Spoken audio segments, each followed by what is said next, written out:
اگه هنوز با این هوش مصنوعی کار نکردی، بدون نصف زمان تو داری از دست میدی، خصوصا اگه دانشجویی، دانش آموزی، محقق و یا معلمی. چطور روی توز، انگیزه و خب آخرش موفقیت تحصیلی اثر میذارن. یافته‌های جالبی داریم واقعا. خب عالیه. بیاید از چیزای ملموس‌تر شروع. اولین نکته اینه که حتما از سایت نوتبوک LM استفاده بکنین. اپلیکیشن تمام قابلیت‌ها رو نداره. نکته دوم این که فایل PDFی که بارگذاری میکنید تصویر از محتوا نباشه و بهتره که تایپ شده و بعد تبدیل به ورد بشه.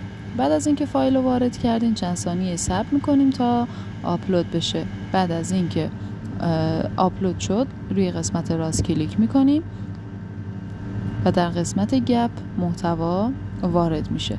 توی بخش استودیو خلاصه صوتی رو میتونیم ایجاد بکنیم، نقشه ذهنی، و در بخش گپ میتونیم مطلب رو کامل ببینیم به صورت تایپ شده، ازش سوال بپرسیم، پرسش و پاسخ انجام بدیم، خلاصه اون رو بخوایم و هر عملیاتی، مثلا میتونیم بگیم این قسمتش رو برام بگو، سوالاتی که از متن هست رو توی قسمت گپ میتونیم در بیاریم.